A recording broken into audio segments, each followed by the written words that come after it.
নমস্কাৰ HS first year science or some basic concepts of chemistry ৰসায়নৰ কিছুমান প্ৰাথমিক ধাৰণা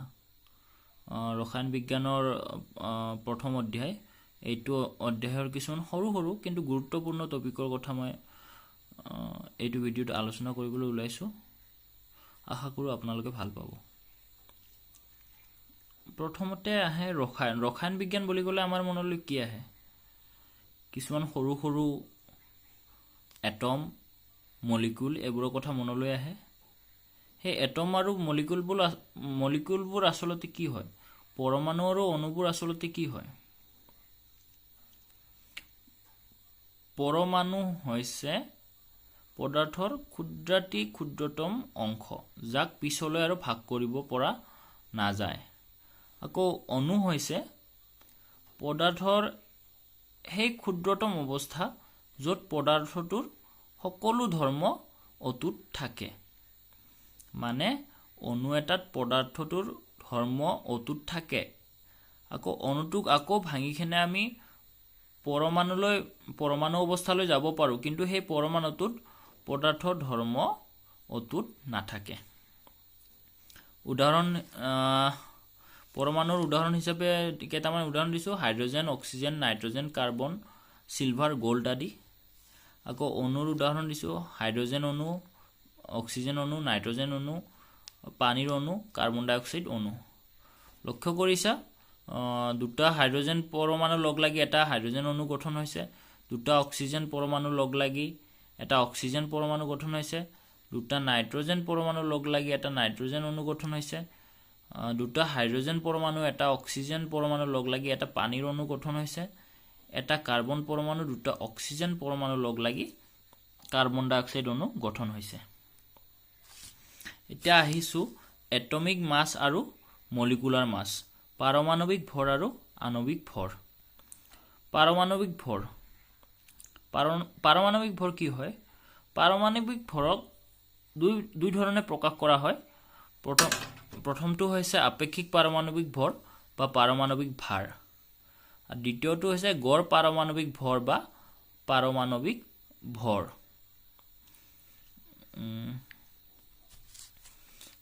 সাধাৰণতে পাৰমাণৱিক ভৰ বুলি ক'লে আমি গড় পাৰমাণৱিক ভৰকে বুজো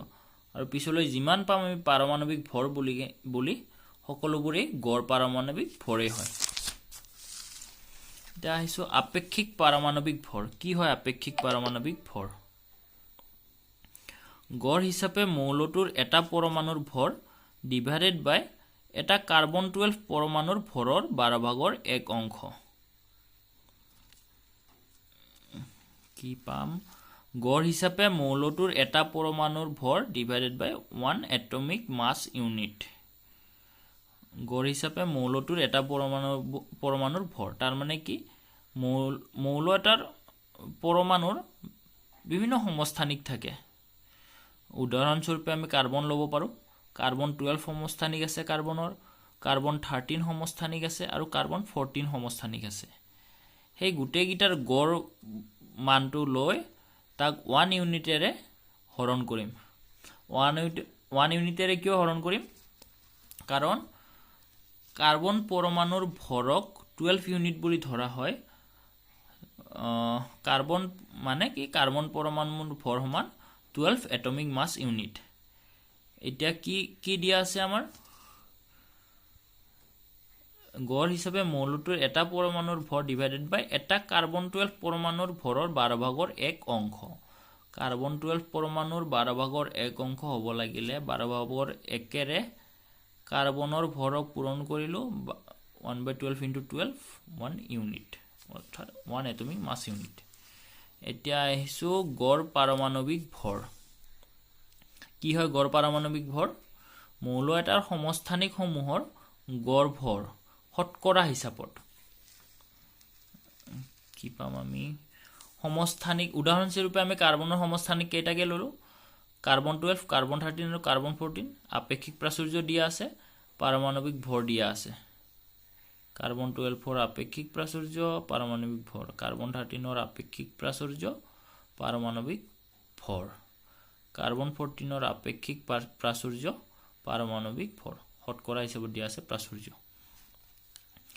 এতিয়া কাৰ্বনৰ গড় পাৰমাণৱিক ভৰ কি হ'ব এটো চিনক আমি সামেশন বুলি কম সমস্থানিকৰ আপেক্ষিক প্ৰাচুৰ্য শতকৰা হিচাপত তাক যদি আমি পাৰমাণৱিক ভৰ সেই সমস্থানিকটোৰ পাৰমাণৱিক ভৰৰে পূৰণ কৰো আৰু সেই গুটেগিটাকে তেনেকে গুটেগিটা সমস্থানিকে কোকে এইখিনি কাম কৰি ইহতক যদি গুটেগিটাকে যোগ কৰি দিও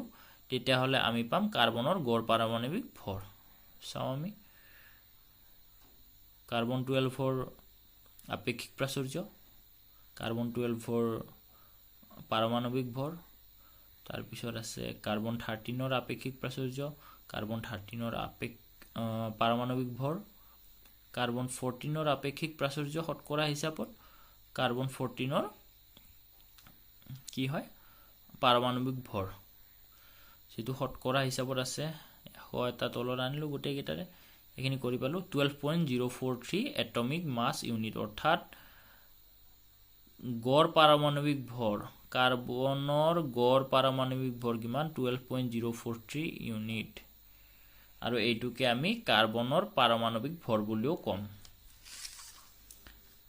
এতিয়া হৈছে মলিকুলাৰ মাস কি হয় মলিকুলাৰ মাস মলিকুলাৰ মাসক কি হয় আণবিক ভৰ এটা পদাৰ্থৰ অণু এটাৰ ভৰে আণবিক ভৰ কি হয় উদাহৰণ স্বৰূপে আমি পানীৰ অণু ললো পানীৰ আণবিক ভৰ ললো এটা পানী মানে কি H2O দুটা হাইড্ৰোজেন পৰমাণু এটা অক্সিজেন পৰমাণু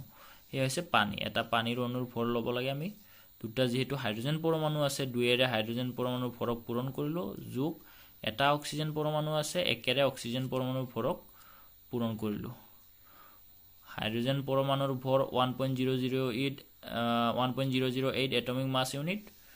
আকৌ অক্সিজেন পৰমাণুৰ ভৰ 16.00 ইউনিট কৰি পালো 18.016 atomic mass unit is nearly equal to 18 atomic mass unit এতিয়া হিসু মোল নাম্বার বা মোল সংখ্যা ইয়াক n এৰে বুজোৱা হয় ইয়াৰ মান হৈছে 6.022 into 10 to the power 23 মোল নাম্বার বেলে একো নহয় মোল সংখ্যা বেলে একো নহয় এটা সংখ্যা মাত্র যেনেকে উদাহৰণ স্বৰূপে আমি লম এয়া ধৰা হল 4টা লাৰু আছে এই 4টা লাৰু আমাৰ গাঁৱত কি বুলি কোৱা হয় এক গণ্ডা বুলি কয় চহৰত কোনে নকয় নাজানো মই তাৰ পিছত যদি আন এটা উদাহৰণ লও আমি 80টা তামোল 80টা তামোল তাক কি বুলি কয় এক পোন তামোল বুলি কয় তেনেকে 6.022 into 10 to the power 23 টা যদি তামোল থাকিলে হয় তাক আমি কম এক মোল তামোল 6.022 into 10 to the power 23 টা যদি লাৰু থাকিলে হয় তাক আমি কম এক মোল লাৰু 6.022 into 10 to the power 23 টা যদি মানুহ থাকে তাক আমি কম এক মোল মানুহ 6.022 into 10 to the power 23 টা যদি পৰমাণু থাকে তাক আমি কম এক মোল পৰমাণু 6.022 into 10 to the power 23 টা যদি অণু থাকে তাক কম আমি এক মোল অণু মানে ইমানটা 6.022 into 10 to the power 23 টা অণু লগ হৈ থাকিলে তাক আমি কম এক মোল অণু বা ইমান সংখ্যক অণুক আমি এক মোল অণু বুলি কম আৰু ইমান সংখ্যক পৰমাণুক আমি এক মোল পৰমাণু বুলি কম প্ৰয়োজন কিয় আহিল মোল নাম্বাৰৰ অণু পৰমাণু এইবিলাক বহুত সৰু সৰু বস্তু একচুয়ালি হেতু কাৰণে ইহতৰ বিভিন্ন জোখমাখত অসুবিধা আহি পৰে হেতু কাৰণে এটা ডাঙৰ এককৰ প্ৰয়োজন আছিল যত বেছি পৰিমাণৰ অণু বা পৰমাণু হুমাই থাকে যিটো জোখাৰ কাৰণে আমাৰ সুবিধা হয় তাৰ কাৰণে এই মোল সংখ্যাৰ ধাৰণাটো আনিছে উদাহৰণ হিচাপে চাব পাৰি 6.022 into 10 to the power 23 টা পানীৰ অণু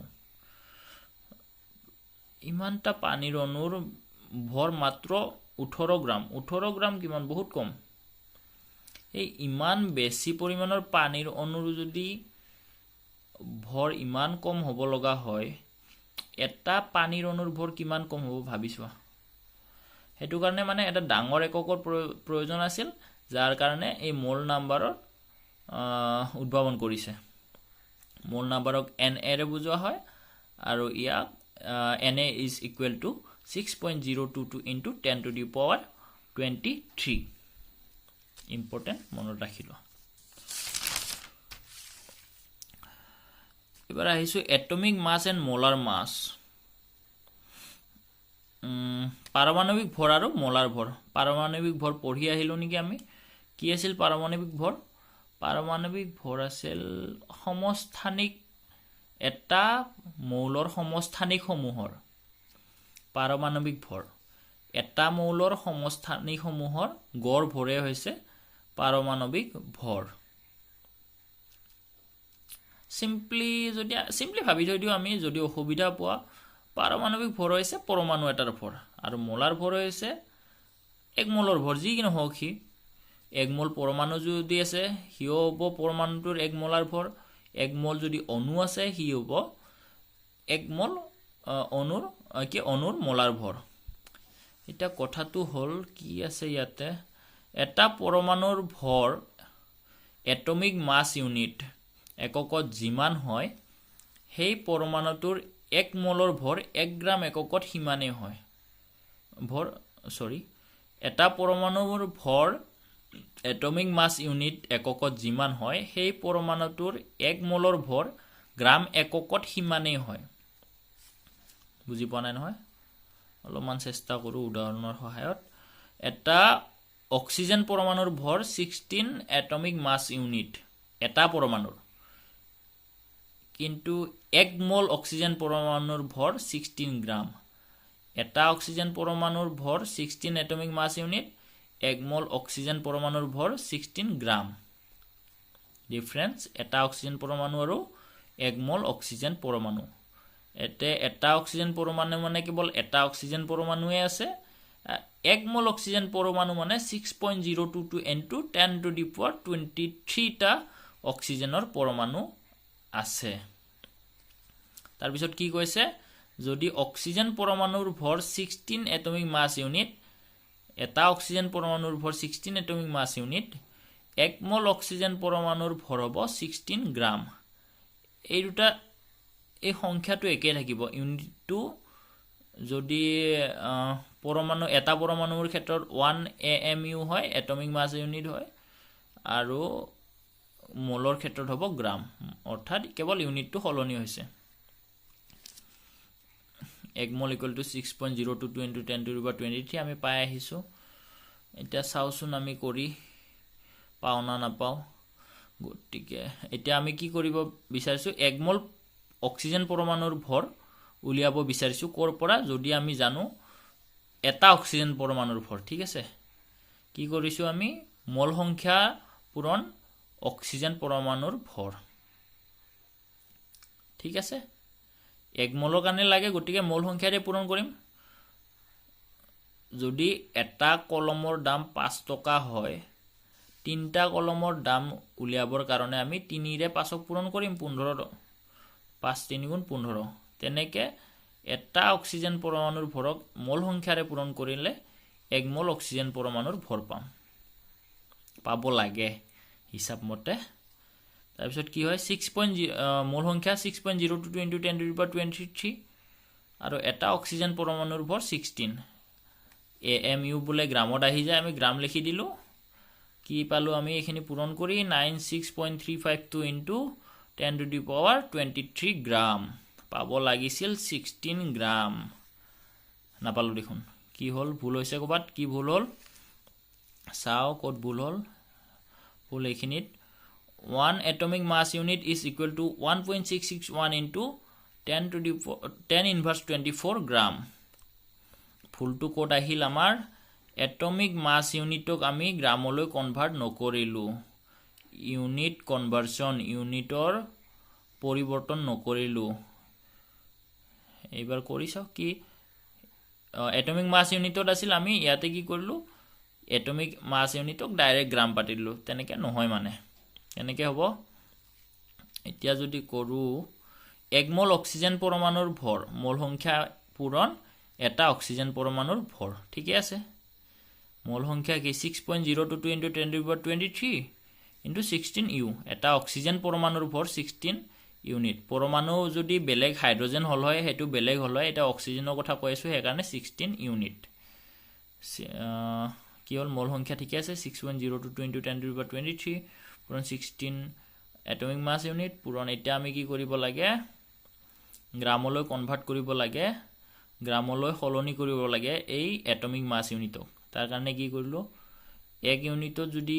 ইমান গ্ৰাম থাকে এই দুটা সমান হয় এনেকে পাতিব পাৰো একে হ'ব 1 হ'ব 1 ইউৰ ঠাইত যদি এখিনি আনি আৰু একবাৰ পাতি দিও এনে কাটা যায় 1 ৰৈ যাব একে হল গটিকে তাৰ পিছত হেনুকা নকৰো আমি কি কৰিম আমাক যেহেতু গ্ৰামৰ লাগে এনসারটো এই ইউ এটমিক মাস ইউনিট দুটা কাটি যাব না কাটি গল তাৰ পিছত ইয়াতে ইউনিট হ'ব গ্ৰাম বাকি এটো আৰু সিম্পল ম্যাথছ কৰিলো 160.04 * 10^23 - 24 ইয়াতে প্লাস আছে 10^+23 10^-24 23 - 24 হাই স্কুল ম্যাথছ তাৰ পিছত 6 কি হল এখিনি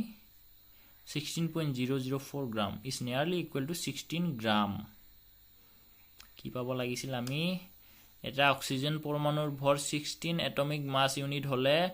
1 মোল অক্সিজেন পৰমাণুৰ ভৰ হ'ব 16 গ্ৰাম 1 মোল অক্সিজেন পৰমাণুৰ ভৰ কিমান পালো আমি 16 গ্ৰাম গটিকে আমাৰ ঠিকই আছে থ্যাংক ইউ